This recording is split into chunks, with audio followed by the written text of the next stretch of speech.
አንድ አምላክ በሚሆን በአብ በወልድ በመንፈስ ቅዱስም ግንቦት 24 በዚች ቀን የክብር ባለቤት ጌታችን ኢየሱስ ክርስቶስ ከእናቱ ከእመቤታችን ቅድስት ድንግል ማርያም ከዮሴፍና ከሰሎሜ ጋራ ወደ ግብፅ ምድር ወረደ።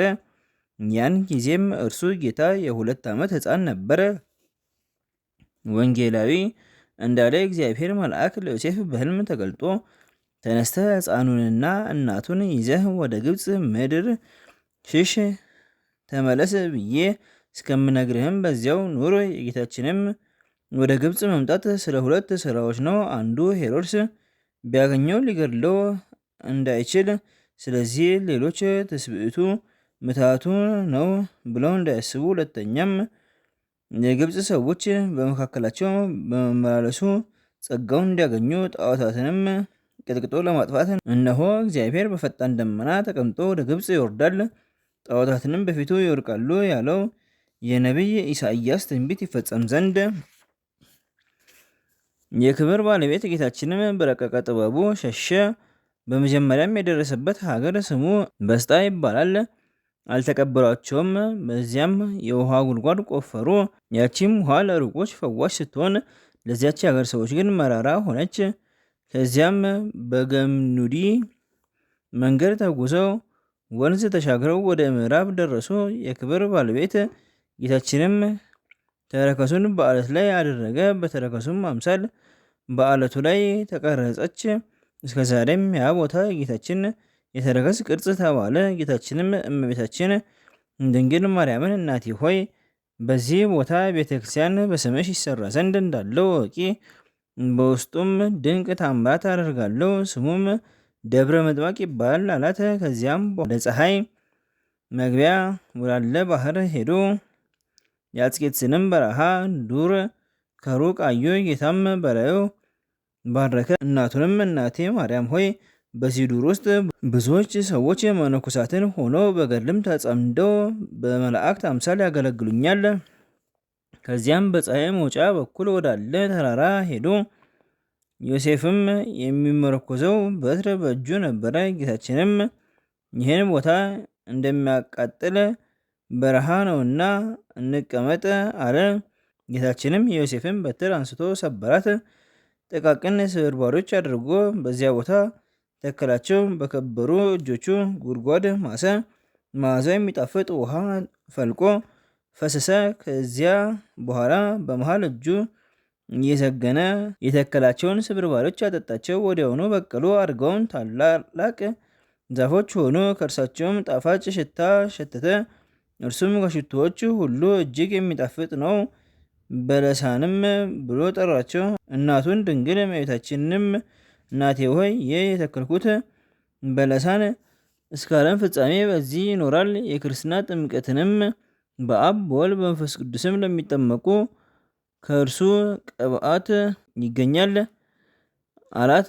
የዚያም ቦታ ስም መጠሪያ ነው። ከዚያም በህንሳ ወደሚባል ሀገር ሄዱ። ትርጓሜም ቤተ ኢየሱስ የሆነ በኢየሱስ ወደሚባል ቦታም ጌታችን ኢየሱስ ክርስቶስ በሽታውን ደዌውን ሁሉ የሚፈውስ የጉድጓድ ውሃ አደረገ። ሁለተኛም በአንዲት የጉድጓድ ውሃ ምልክትን በየዓመቱ አደረገ። ይኸውም ከቀኑ እኩሌታ በማዕጠንትና በጸሎት ጊዜ ለእግዚአብሔር በዚያች የውሃ ጉድጓድ ዕጣንን ሲያሳርጉ የከበረ ወንጌል ንባብም ሲፈጸም በዚያች ጉድጓድ ውስጥ ያለ ውሃ ወደ ላይ ወጥቶ እስከ ጉድጓዱ አፍ ይደርሳል።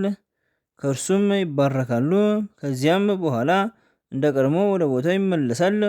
ውሃው ከነበረበት እስከደረሰበት ይመለሳል። ውሃው ከነበረበት እስከደረሰበት ይሰፍሩታል። 20 ክንድ የሆነ እንደሆነ የጥጋብ ዘመን ይሆናል።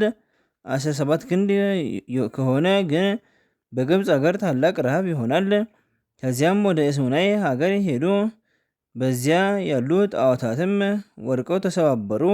እነርሱም ስሙ አፍሎን ከሚባል ሰው ዘንድ ተቀመጡ።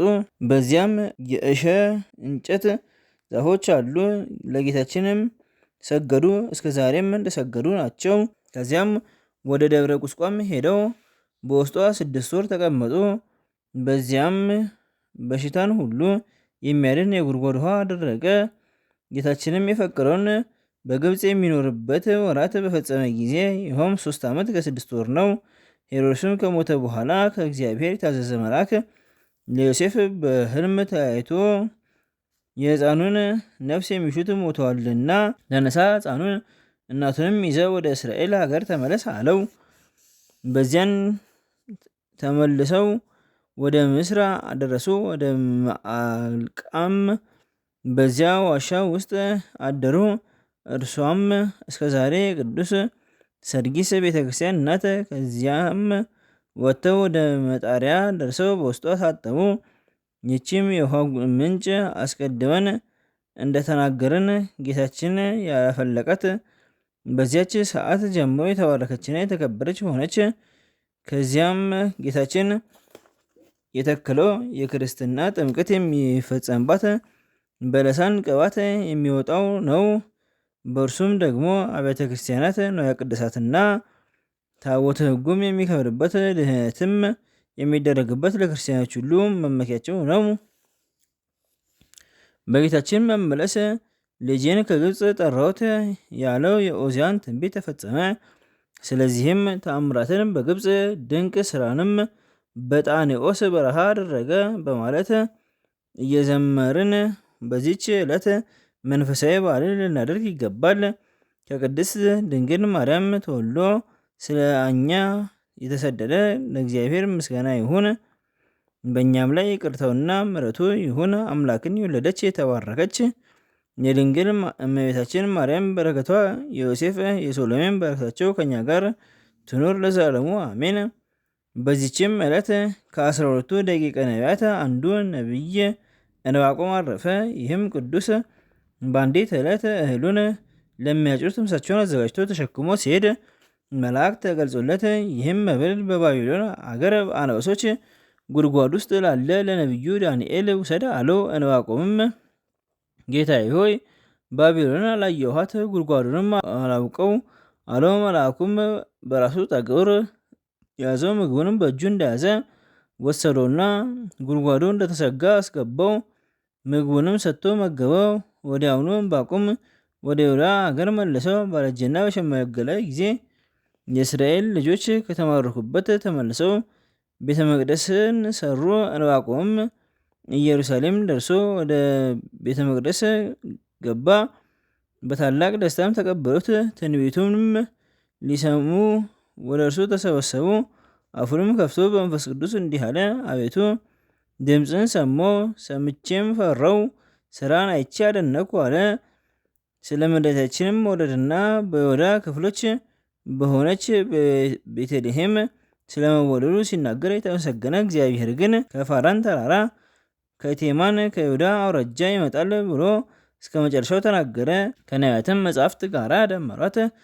ከዚህ በኋላ ከእስራኤል ልጆች አንዲት ሴት ወደ እርሱ መጣች። እያለቀሰችም እንዲህ አለችው፣ 2 ልጆች ነበሩኝ። ጣዖት እንዲያመልኩ ፈለጓቸው። እምቢ ባሉ ጊዜ ገድለው በጎዳና ላይ ጣሏቸው።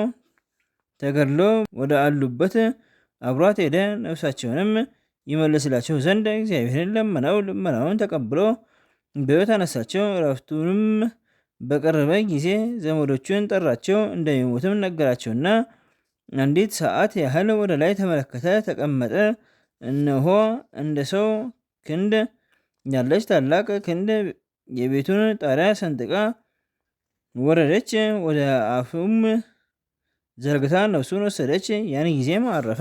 በክርስቲያናዊ ንጉሥ በአንስጣሴዎስ ዘመን እንዲህ ሆነ። ገድሉ ባነበበ ጊዜ አድንቆ በግብፅ ደቡብ ቀርጣስ በሚባል ቦታ በስሙ ቤተክርስቲያን ሰራለት። እርሷም በዚች ቀን ከበረች። ለእግዚአብሔር ምስጋና ይሁን፣ በረከቱም ከኛ ጋር ትኑር ለዘላለሙ አሜን። በዚችም ዕለት አንጽና ሀገር የከበረ ቀሲስ አብቁልታ በሰማዕትነት አረፈ። ይህም ባለመድኃኒት ነው። በሽተኞችን በጎ ስራ በመስራት ያለ ዋጋ ያክማቸዋል። ደግሞም የሚበሉትን፣ የሚጠጡትን፣ የሚለብሱትን፣ የሚሹትን ሁሉ ይሰጣቸዋል። በዚያም ወራት ወደ ሰኢድ አውራጃ ወደ መኮንኑ አርያኖስ ዲዮቅልጥያኖስ ላከ። የዚያችን አገር ሰዎች ለጣዖት እንዲሰግዱ ያስገድዳቸው ዘንድ በዚያም ጊዜ ይህን ቅዱስ ያዙት። ወደ እስሙናይ ወስደው በመኮንኑ ፊት አቆሙት። መኮንኑም ወደ እሱ ይመልሰው ዘንድ በጎ ቃልን ተናገረው። ሊመልሰውም ባልቻለ ጊዜ ቆዳው እስኪሰነጣጠቅ እንዲገርፉት አዘዘ። ከዚህም በኋላ በሕይወት እያለ በእሳት አቃጠሉት። ገድሉንም በዚህ ፈጸመ። ምዕመናንም መጥተው በድኑን ወሰዱ። ከከተማ ደቡባዊ በሆነ ተራራ ላይ ገንዘው በክብር ቀበሩት። ለእግዚአብሔር ምስጋና ይሁን፣ በረከቱም ከኛ ጋር ትኑር ለዘላለሙ አሜን። በዚችም ዕለት የአሮን ልጅ የአልዓዛር እረፍቱ ሆነ። ደግሞ የአርኬሌድስ የቴፍላስ የማሪው መታሰቢያቸው ነው። በረከታቸውም ከኛ ጋር ትኑር ለዘላለሙ አሜን። አንድ አምላክ በሚሆን በአብ በወልድ በመንፈስ ቅዱስም ግንቦት 25 በዚች ቀን አምላክን የወለደች የቅድስት ድንግል የእመቤታችን የአክስቷ ልጅ ብጽዕት ሰሎሜ አረፈች። ዘአቅረብኩ ማሕሌተ አዘኪሬ አእላፈ እምነተጸምዱከ ዘልፈለላ ነብብ ተወከፍ ዘኔቴ መጽሐፈ አንተ ርእሰከ እግዚኦ ጸሪቀ ምኖት ወገፈ እምላቡ ብርሃን ዘተርፈ ነቢያት ቅዱሳን ሐዋርያት ሰባክያን ሰማዕታት ወጻድቃን ደናግል አዲዮ ወመነኮሳት ሄራን ባርኩ ወዘቲ መካን እስከ አዳጌ ሊቆኑ ሕፃን ለዘጻፎ በክርስቶስ ወለዛ ጻፎን ዘደስ ወለዛ አንቦ ወስተረጎሙ ለሳንዲስ ወለሰማ ቃሉ በዘነፈሰ በጸሎተሙ ማርያም አለቀተ ኩሉ እምባሰ ክቡር ማረን በኢየሱስ ክርስቶስ በቅዱሳኑ ጸሎት ጠብቀን። በረከታቸውም ከኛ ጋር ትኑር። አምላክና በከርሱ